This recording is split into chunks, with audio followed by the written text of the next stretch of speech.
Fourth question is by Paul Harrell, and it goes to Representative Collins. 2 minutes.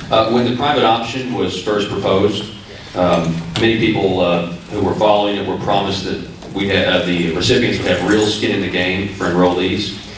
We were told it wasn't Obamacare. We were told it would encourage work. We were told it would only be for the truly needy. We were told it would save us money. We were told it was cheaper than traditional Medicaid expansion. We were told it was a block grant. You yourself said, quote, it would reduce Medicaid enrollment by 35%. We were also told it would create competition. We were promised it would make health care costs more predictable and stable. We were told it eliminates the disincentives to work. None of these things were true, and now we're being told many of the same things again. Supporters say Arkansas Works will encourage work and eliminate the disincentives to work. We're being told it will save us money, and we're being told Arkansas Works is not Obamacare. Why should we believe these things this time? So first of all, you rattled off a list of things, many of which I would submit to you are true. For example, there are people that are on a private option that are not on traditional Medicaid.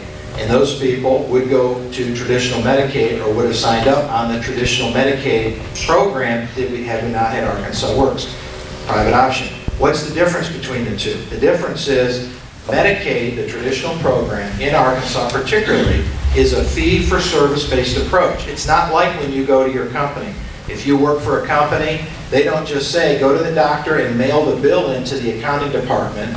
And if you didn't like that doctor, go to another one. If you want to get prescriptions over here, go to that doctor. That's not how companies run healthcare. The way they do it is they bring in an insurance company and manage it through an insurance approach, an insurance policy approach. So the idea of the private option is to move away from the government-run program toward what we're doing in the work world with private insurance policies. Now, ultimately, what I would love to do is to get people to pay the entire policy out of their own pocket, like everybody else does. That's where I'd like to go.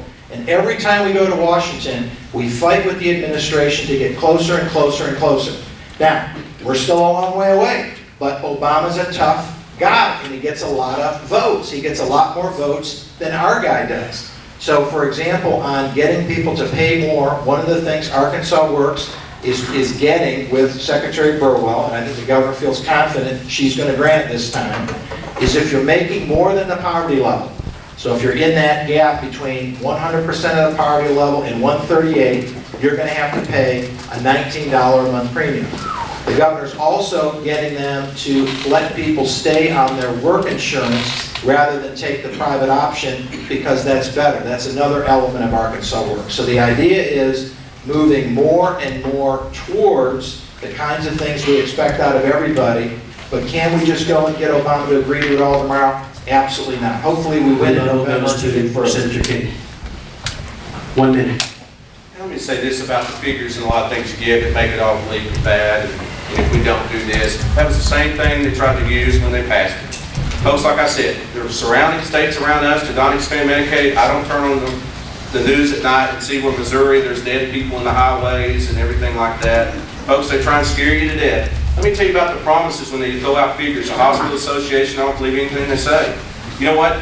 They promised a verification system. They promised this great verification system that was going to cost $60 million. They're at $200 million, and there's no promises it's going to work. They never got their enrollment numbers right. They promised that hospital jobs, remember the use of ER visits were going to go down. Hospital Association, all of them said ER visits will go down if we pass the PO. You know what? It's 5 times higher for somebody on the PO.